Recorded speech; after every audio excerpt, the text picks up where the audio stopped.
Right.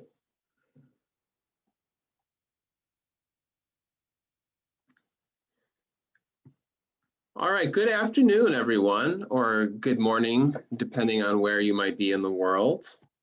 My name is Matthew Roberts, and I co-edit the Journal of Library Outreach and Engagement, along with my colleagues, Mara Thacker and Sarah Christensen.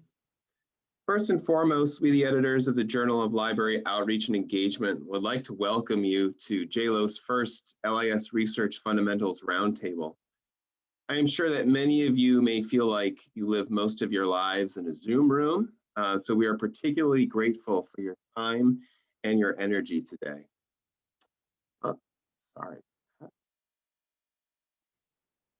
As this is a roundtable, guests may ask questions during the conversation.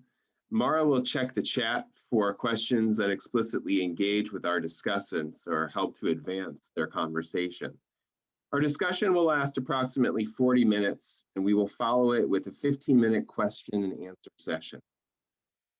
We should underscore the fact that we are pleased that many of you wrote to us with questions in advance of today's session, and we believe that today's discussion will speak to many of these questions and provide each of you with some direction as to how you can advance your own research and scholarship.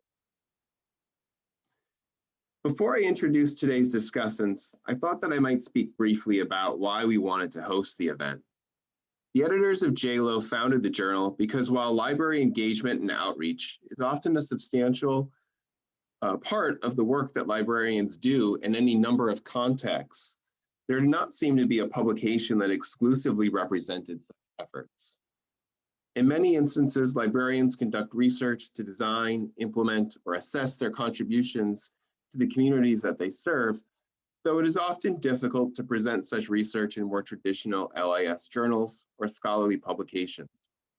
Moreover, as library profession continues to evolve and develop, we've noticed a number of job postings related to library outreach, engagement, student success, community service, and the like. So we believed that there was a need to create a platform for librarians to represent their outreach and engagement activities and provide them with a number of different avenues to do so. Hence, we publish research articles, feature articles that document or describe important case studies or programs, and pieces under the Idea Lab moniker, a section devoted to experimental or innovative work that can facilitate ongoing discussion among librarians and members of the communities that they serve.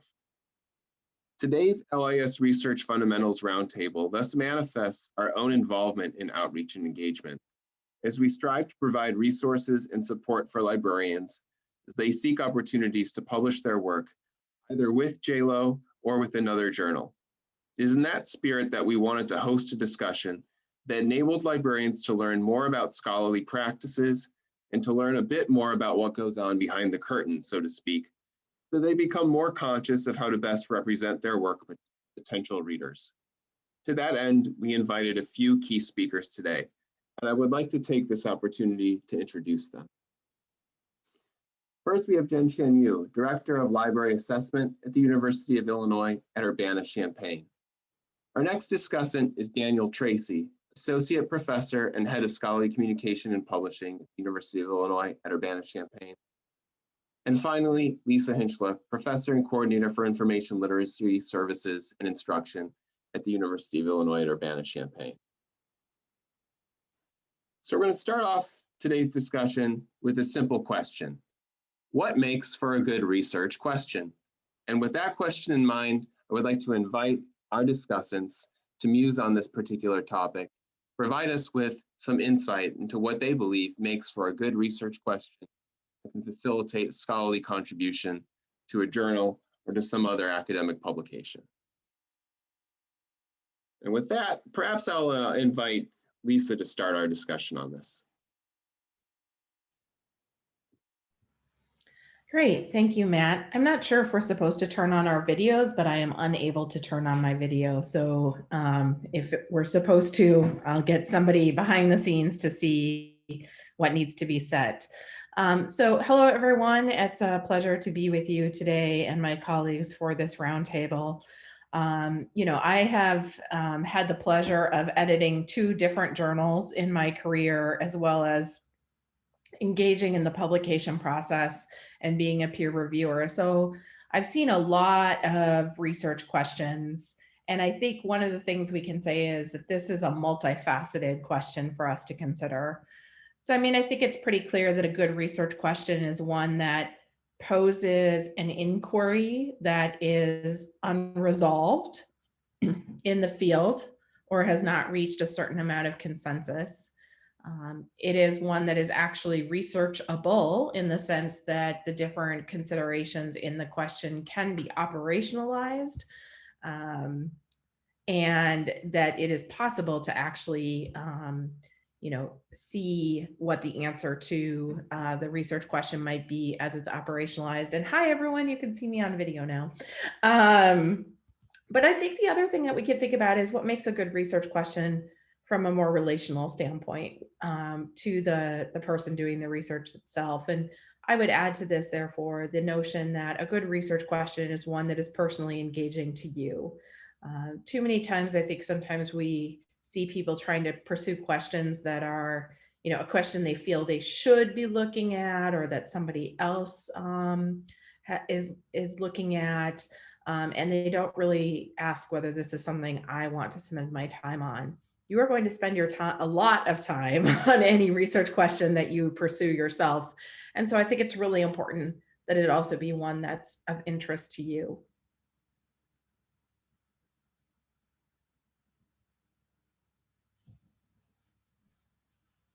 Am I supposed to call on the next person, Matt, or are you? No, not at all. I was just unmuting myself, just about to ask Daniel or Jen if they wanted to contribute to that. This is Dan. I'll go ahead and jump in, and I'll just, I think Lisa's points were good, and I'll just expand on one of them, which was she mentioned, I think earlier in what she was saying, that kind of that it's some sort of unresolved question in the field. And I think that kind of what makes it, I think, a piece of scholarly communication, and a good piece of scholarly communication and a good research question for that is that it is in conversation with that field. So, and that ties into the literature review, which we'll talk about later, I think. But you know, thinking about, and I think this can be something that can be a little bit tricky in libraries, because we're often tempted to write about things that we're working on at the particular moment. And so we did something and we want to write about it. And so then we end up kind of re-engineering the research question. And so as much as possible, really though, your research question needs to somehow relate to what has been said before. You know, what is out there, what people are saying. And sometimes the relationship is people haven't talked about this very much. Here are the most related things, but you know, having it come out of some relationship to what has been said before and what you're going to add to that in some way is also something that makes a good research question, I think, and as part of that unresolved issue.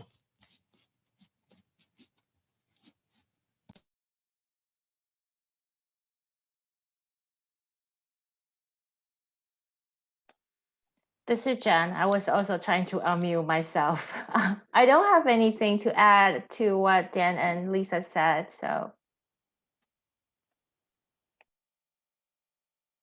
Well, maybe I could jump in here. What are some strategies that you have all perhaps employed in your scholarship or in your research to develop a good research question? I oftentimes, especially with people who might not be used to academic writing, the idea of what a research question is not entirely kind of transparent. So how do you go about formulating a research question and perhaps even kind of specifically flagging it in your scholarship in a way that you think makes sense to your readers?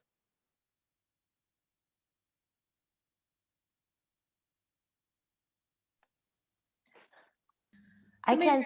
Oh, go ahead, Jen. You haven't answered yet, so go first.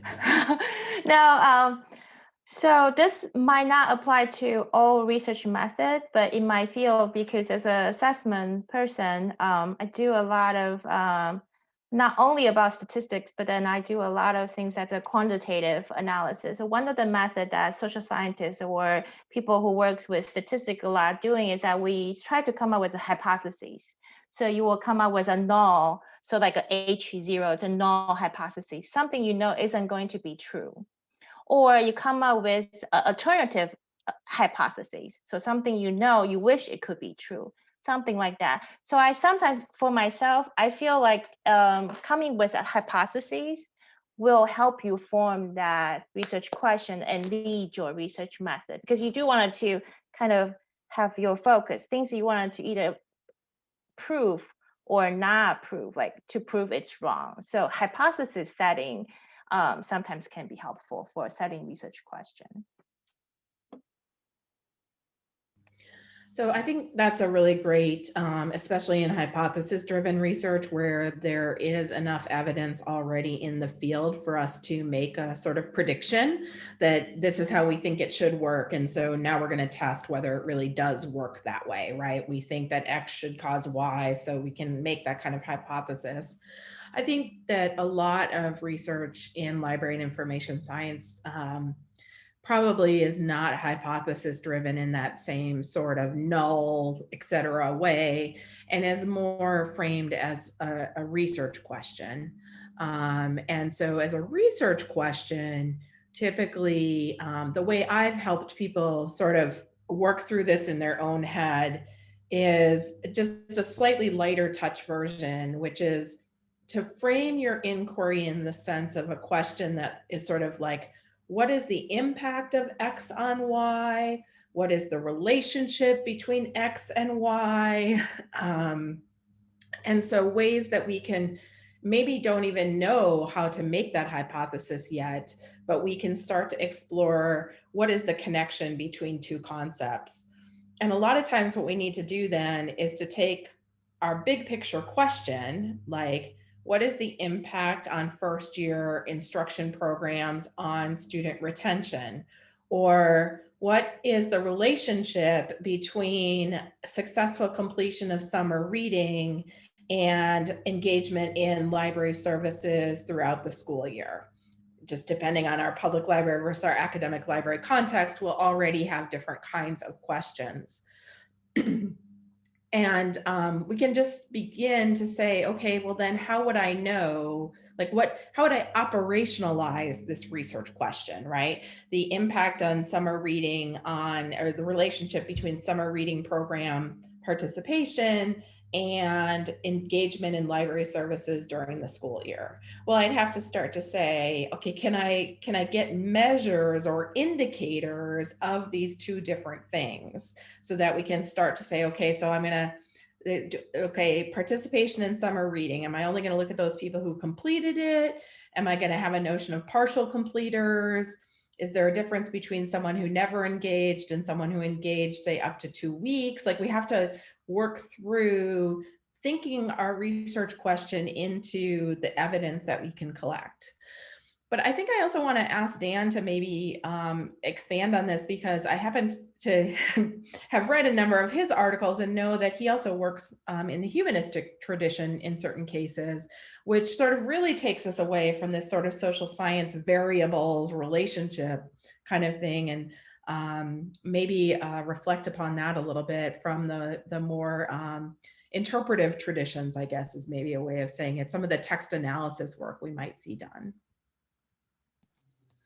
Yeah, so I think in humanistic areas, and even on the kind of more extreme qualitative end of social sciences, I think there's really, there can end up being a lot of iteration of the research question, and that can happen some in more quantitative work as well, especially early on. But I think the research question is likely to iterate longer in the research process in more qualitative and more humanistic research, as you come in contact with more and more different kinds of sources and more different kinds of, even if you're doing something like, for example, interviews, where you know, slightly different angles to what you're investigating might kind of arise through the process of interviewing people. So I think that that can slightly adjust things too, as you realize maybe you didn't quite frame things in quite the right way. So I think that is probably the biggest thing about it. And likewise, I think on the humanistic end, kind of even beyond that, a lot of the elements end up being in flux a lot of the time for a lot longer. There's the research question itself. You know, you may kind of realize you need to kind of pull in different kinds of archives. For example, if you're drawing on primary source material, which in most humanistic traditions you would be. So you may kind of be drawing on different kinds of sources or kind of expand your methodology a little bit. So it a lot more stays in flux for a little bit longer.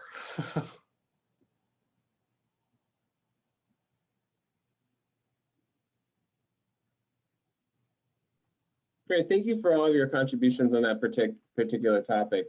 Dan, I did want to touch base with you since it was mentioned about the literature review.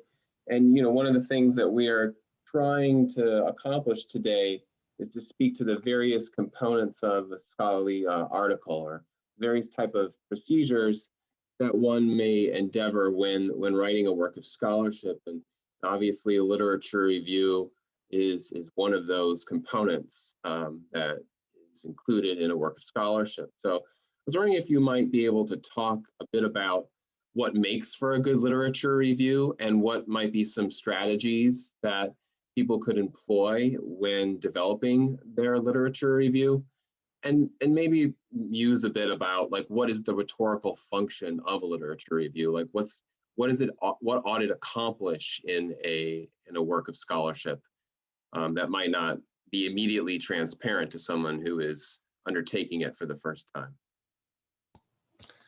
Sure. So I think in some ways this has gotten a little bit more legible in the information sciences vocabulary as of late because of the information literacy framework and the emphasis on scholarship as a conversation. Because really that in some ways is what the literature review is kind of really the main, that is the main thrust of the literature review. And you know, ways that you may refer back to it in a discussion section or something like that. I will say literature reviews can vary a lot. I'm going to refer mostly to kind of more social science oriented research, but I'll say, and that tends to be a little bit more constrained into a literature review section, and then maybe with references back in the discussion. For sake of comparison. In the humanistic tradition, oftentimes the literature is kind of more scattered through. Oftentimes there is a kind of a little bit more literature heavy section earlier on, but there's a little bit more ongoing engagement throughout. It tends to be a little bit more typical.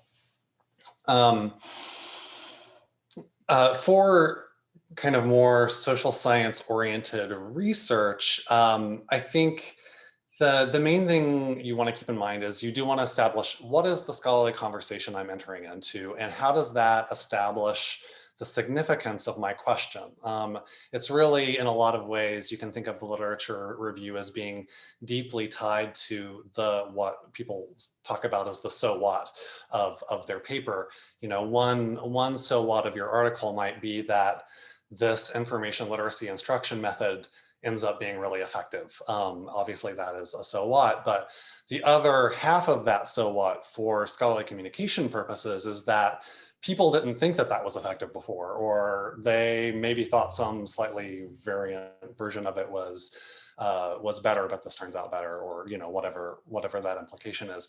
But that explicit talking back to the literature, and the literature review sets up what that conversation has been and how your research question is going to then address that conversation. Later on in your discussion and conclusion, then referring back to that and saying, okay, how did my findings actually impact what we know? Like, what is the state of the field? that is the other half of that kind of scholarly conversation piece. So what you really want to do in the literature review is set yourself up to establish what are the patterns of agreement and disagreement, and what questions have been raised, and how are you going to kind of insert yourself into that conversation.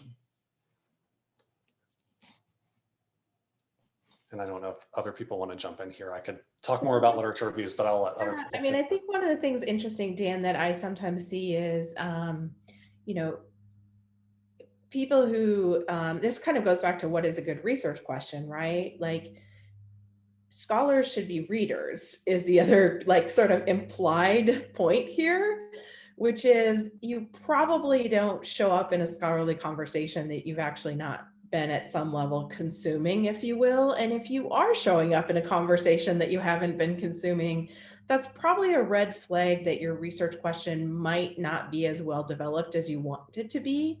Because, you know, ultimately the last thing you want is to get your study done, you know, have maybe a cursory literature review, send it out for review, and every reviewer writes back, well, fine, but we already knew all this. There's nothing new here, right? So I think that's one of the things that I sometimes would encourage people to do, is to sort of engage with that literature a little bit more in depth during the question formation stage, which is not to say that the question formation shouldn't also be informed by our curiosities. I mean, I think for many librarians, by the work that they're doing, but it's quite possible that a fair amount of work that we're doing is actually just stuff that everyone already knows works. And unless you have a research question to problematize that, like, okay, yes, we know that generally first year instruction leads to better learning in the first year composition course. Like, we probably don't need another study to show us that it turns out that teaching students how to do research helps them do research. But we probably do need some studies, and in fact, I would put this out there, that talk about different methods and testing out different pedagogical methods for which ones have better impact, or for looking at different populations. Like, maybe in general, our methods are useful, but they are particularly not reaching a particular subpopulation. I think sometimes I worry about students with disabilities, especially information processing disabilities, in our information literacy sessions, because there is a lot of information coming at people, and that has to do with system structures, power relationships between librarians and faculty, all sorts of things. But those would sort of further our conversation on first year composition, which is a conversation that has been going on my entire librarian career for 25 years, and it was going on before that. And I would love to see sort of a sophistication in our inquiry methods and our inquiry questions that is driven out of what we already know in the literature. I imagine Jen sometimes sees this too in assessment questions, right? Like, can we ask the next question? Can we ask a question that makes us go a little bit deeper?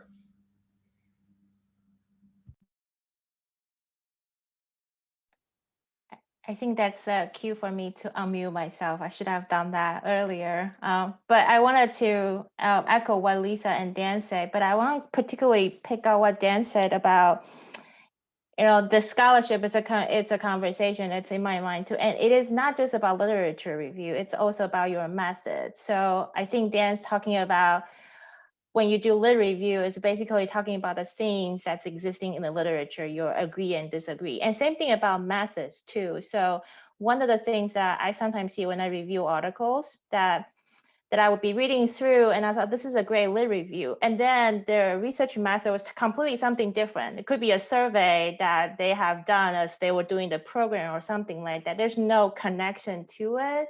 So what I'm suggesting here is not like, oh, don't use the survey that you use to assess instruction for research. I'm not saying that. I'm saying that if you're going to use that, you want to connect that through from your question, of course, and your lit review to say that these are, you know, it have been proven in the past, it's been studied, these are a good way to engage, to assess the effect or impact of the instruction or program, and use that to lead to your research method session. So it makes sense.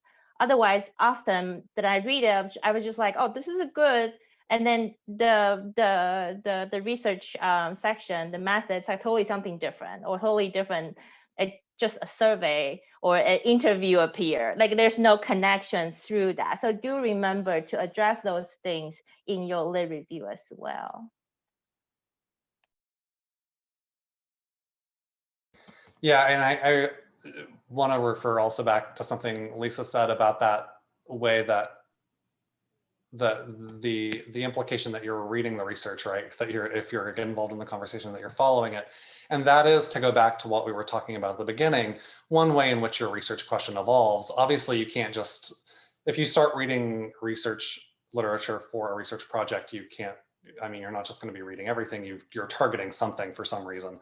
And you probably have some idea in mind, right, of a question you might be interested in. But you should be open to, like, as you're reading things and realize, oh, wait, 50 people have done this and they all are saying the same thing. Well, in reading those 50 articles or 10 or whatever, hopefully it's not 50,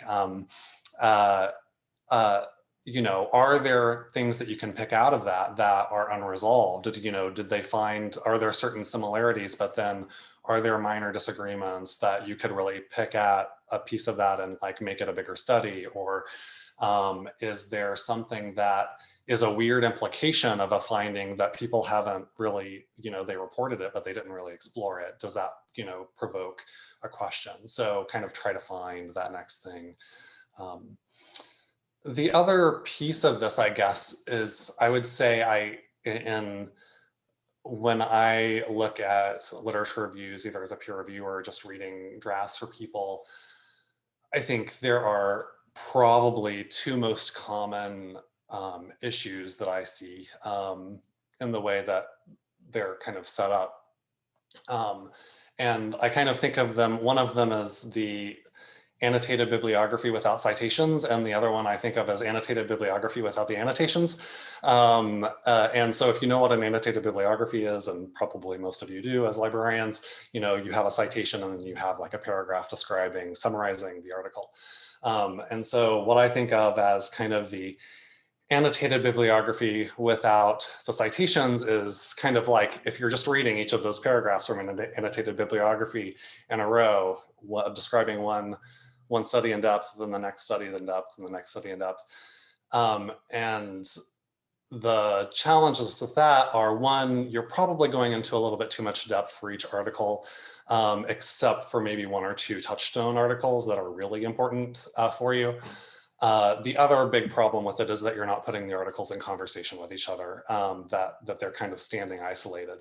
The other flip side of that, what I call the annotated bibliography without the annotations, is where you see things like, five articles have studied the use of media collections in academic libraries, and 2 studies have studied the use of media studies collections in public libraries. And that's all it says about them. It just mentions the fact that these studies exist. There's no description of what their actual findings are. And so that is another kind of common issue I see. For a literature review, you're less interested in the fact that it's not just the fact that people have written about it, it's what they've said about it, and specifically what they've said that's relevant to your research question.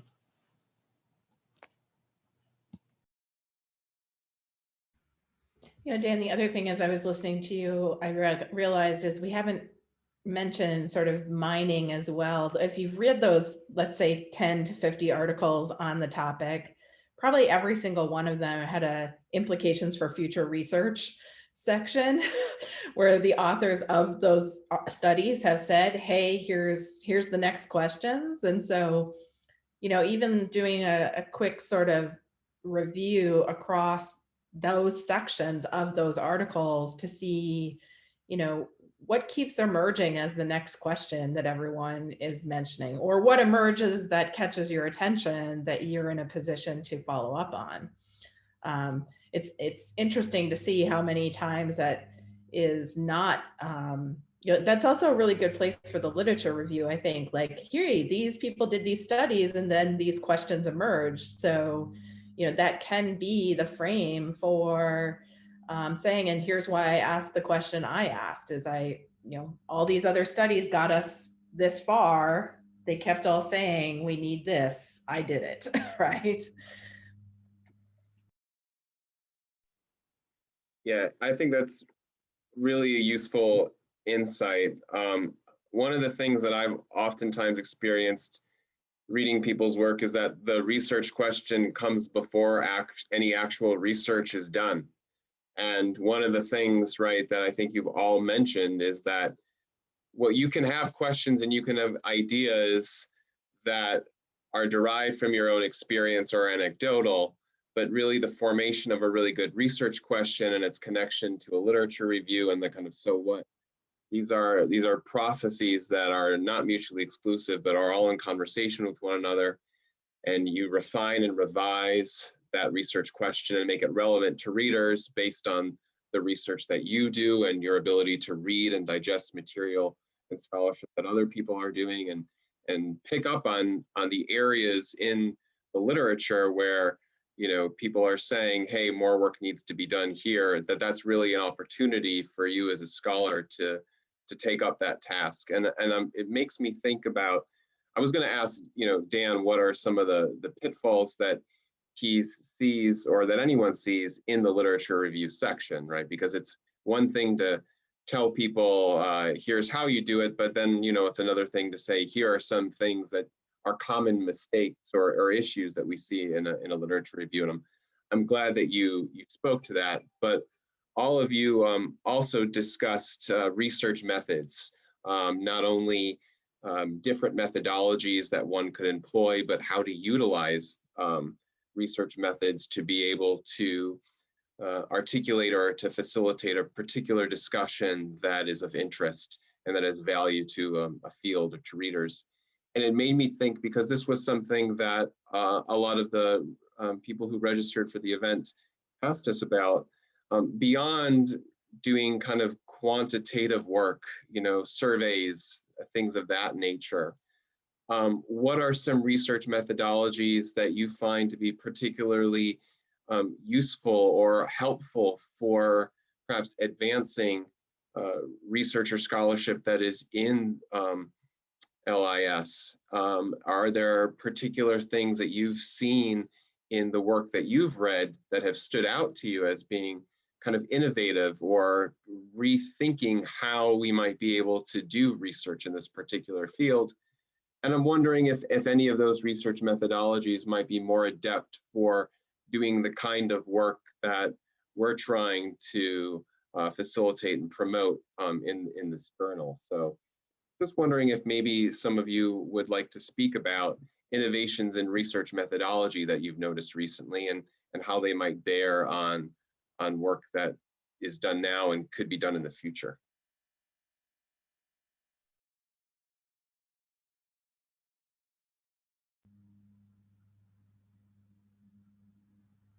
So I think particularly if we think about outreach and engagement, the basic methods in our field are pretty established at this point. I mean, obviously we as a field have a great love of this survey.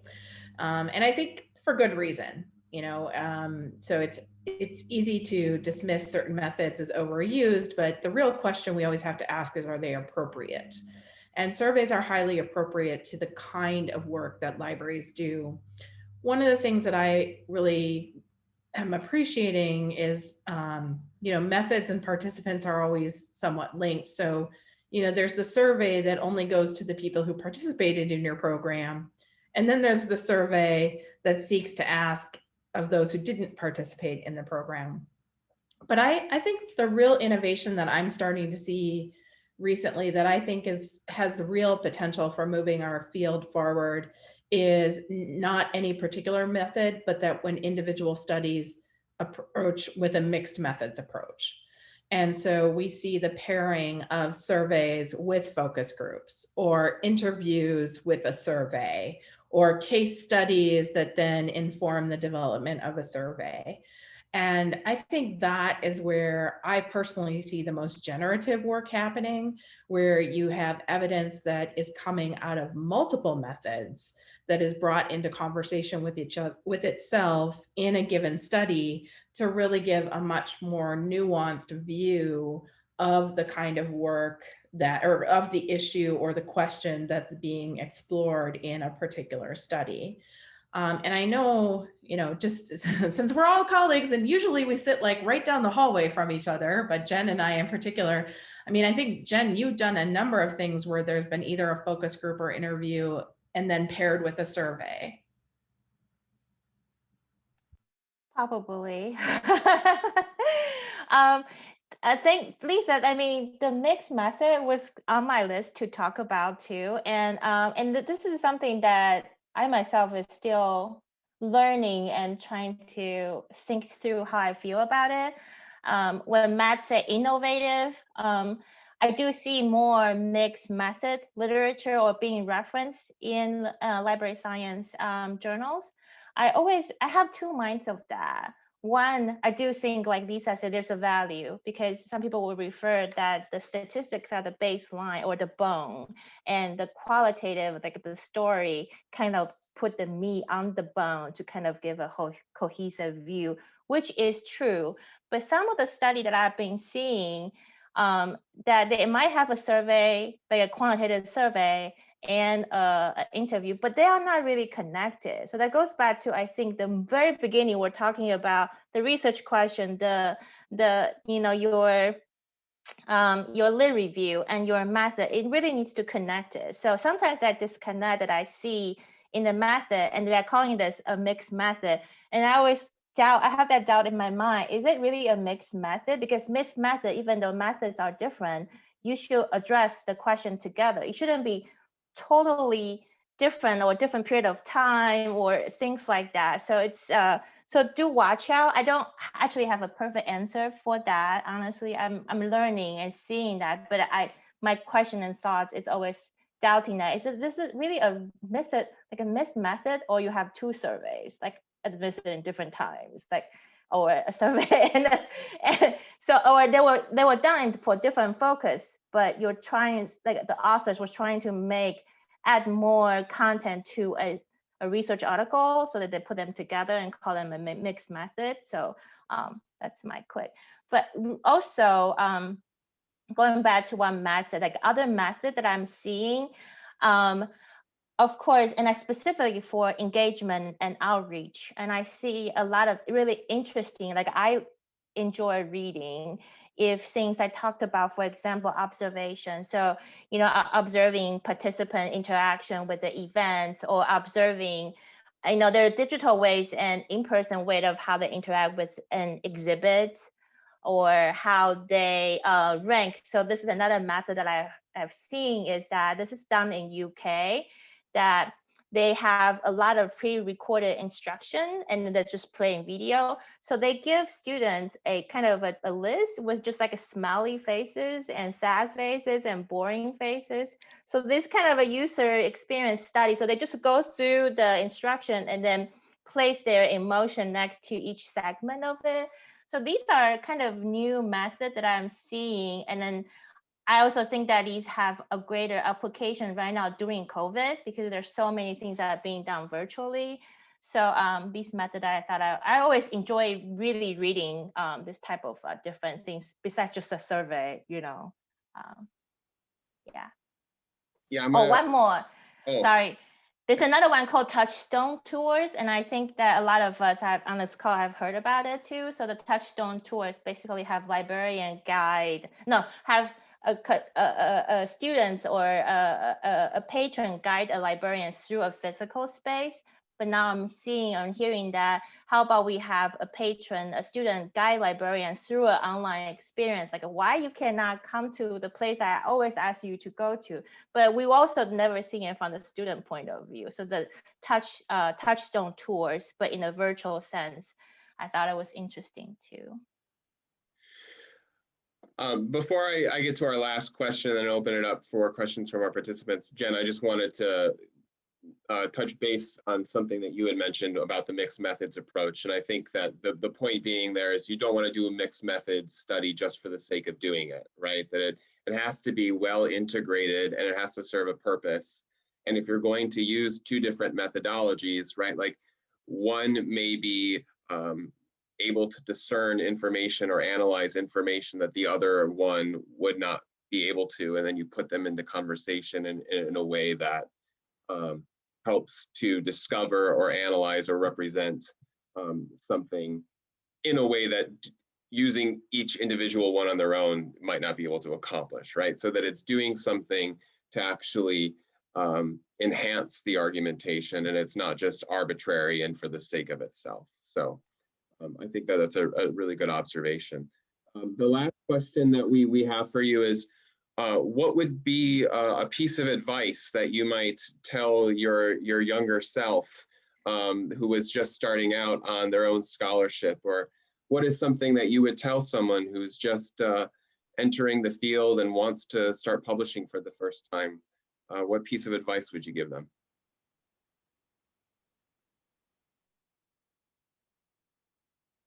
And I'll call on Dan to answer that first, because we haven't heard from him in a while. Sure. So I'm thinking about like whether I should like, because there was the beginning of my research career, which was more in the humanities, and now I had kind of a restart in the social sciences. I think I'll talk a little bit more about the social sciences bit, I guess. I think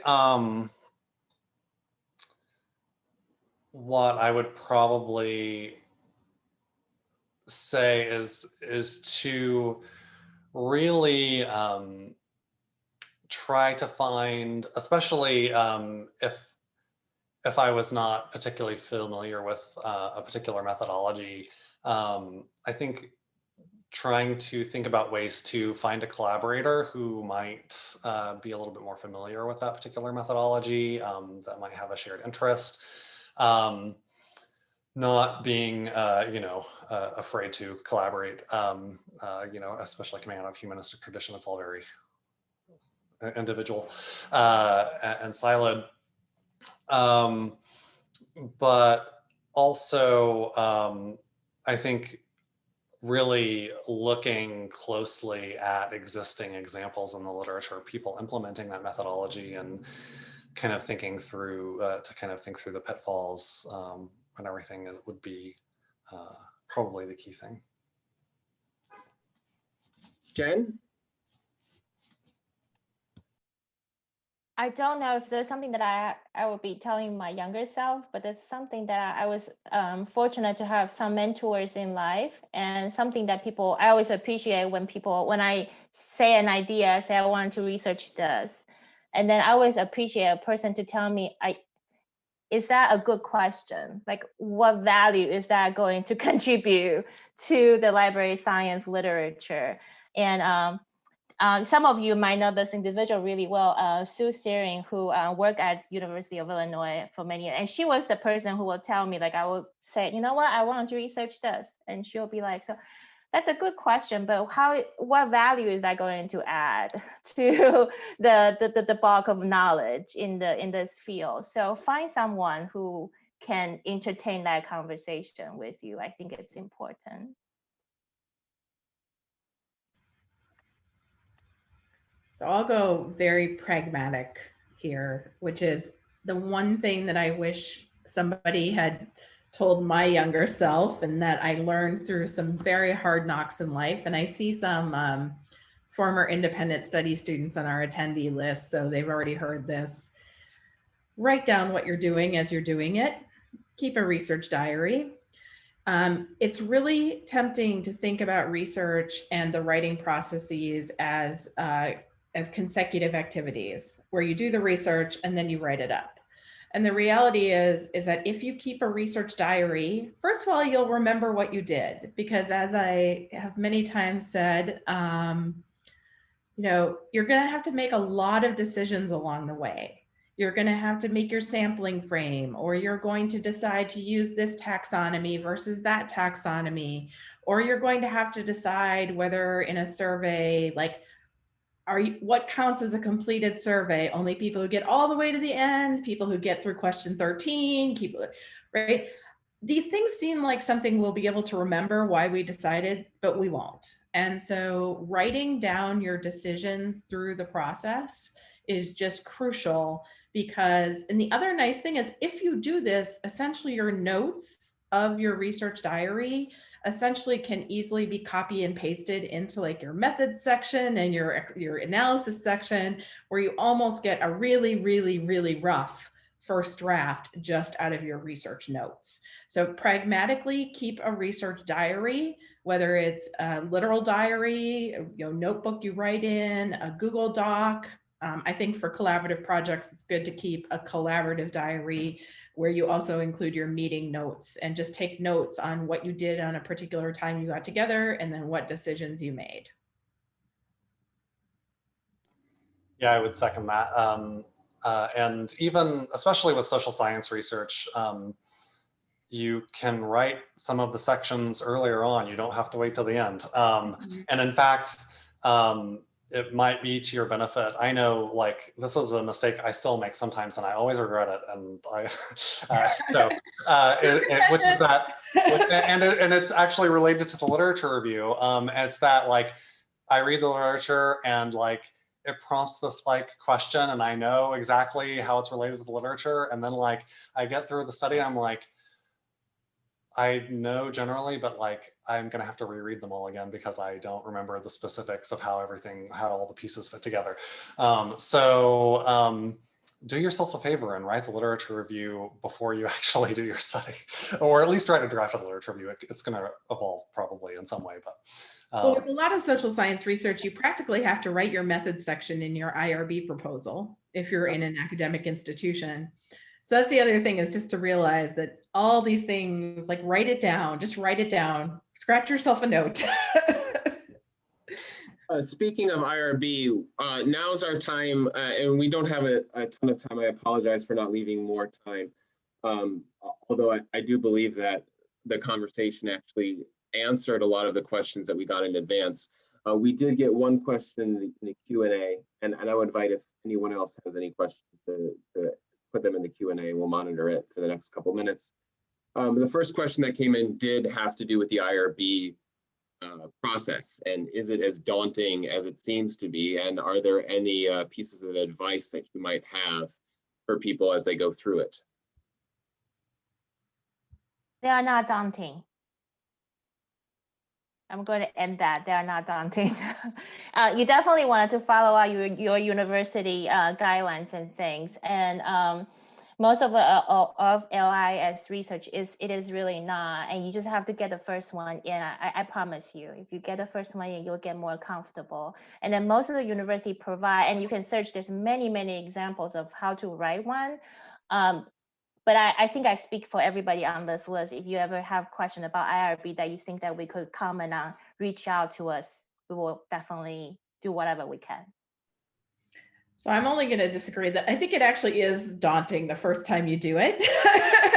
But what I want to say is it's daunting because it's like highly technical and it's long and there's a lot of jargon.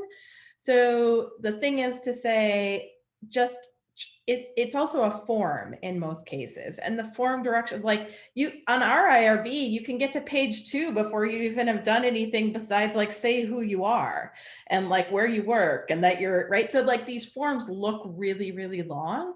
I think the other thing is we're so used to, as scholars, writing text that is sort of communicative and nuanced.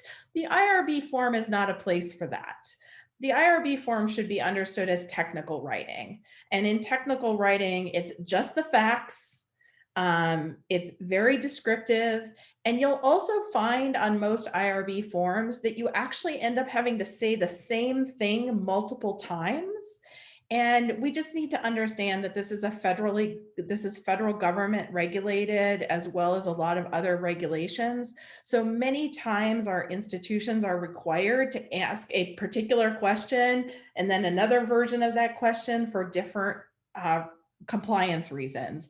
And so I think sometimes we like head fake ourselves thinking, oh my gosh, I already answered that. They must mean something else. No, they mean exactly the same thing. They just need you to write it again. So yeah. Yeah, and I'll only add on to that to say that it's a lot of details, but they are all details that you should be thinking about and should have answers to before you do your study. So it could prompt you to actually remember to do something if you're, especially if you're an early researcher who's not familiar with the process.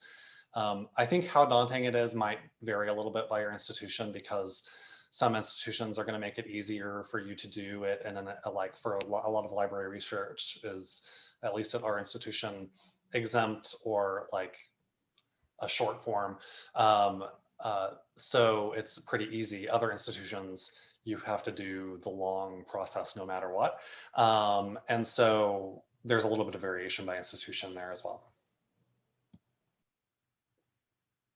Okay, I would like to thank all of our panelists today. Unfortunately, we're about out of time. We would, of course, at the Journal, welcome any questions that you might have that resulted from today's conversation. We just want to leave everyone today with a few takeaways. Jen told us that she wanted to let you all know that if it's applicable, include survey or interview questions as an appendix, and always to ask your friends, colleagues, or anyone who might be involved in your professional networks whom you trust to read your information, because they may be able to find or evaluate it in a way that you can't, because sometimes when you're very deep in the research process, you get tunnel vision, and it's good to have eyes to kind of take a step back and look at the material objectively. Dan underscores a point that I think he was pretty consistent throughout much of your discussion today on literature reviews, which is that they should explain how the scholarly conversation about a topic has evolved and lead to explaining how and why you are adding to that conversation. And Lisa tells us that research is not a mystery, that it's individual processes, concrete processes that can be broken down. Learn how to do them, move on to them as you progress throughout your writing. And also to start writing, to start the process, and don't feel overwhelmed. You will learn it, and hopefully that things such as today's program help to make that process easier. Moving forward, next steps that our guests may take, just some ideas that we had as editors that could help you as you continue to work on your scholarship or your writing in whatever venue it is that you're writing, and that is to identify areas in your research or writing where you may struggle and draw on today's discussion to improve those aspects of your scholarship.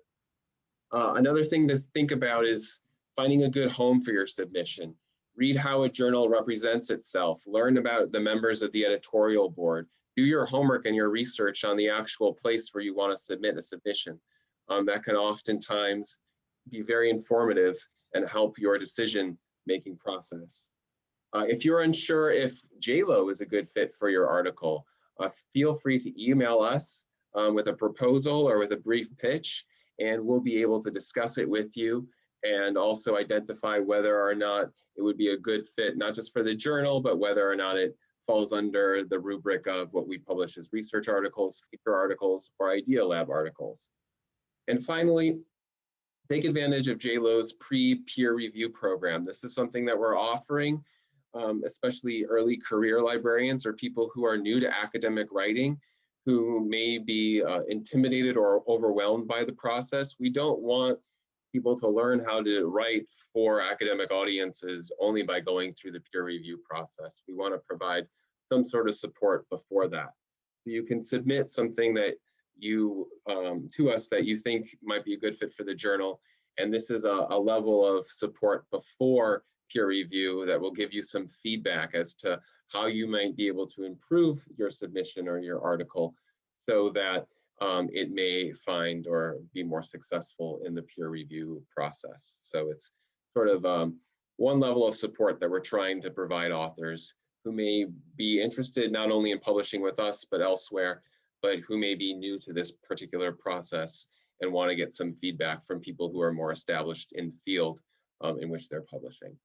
So with that, I'm going to end our conversation. I would like to thank all of our discussants today, as well as to all the individual participants We're very grateful for all the time and energy that you've invested in today's discussion, and we wish you a very happy holiday season.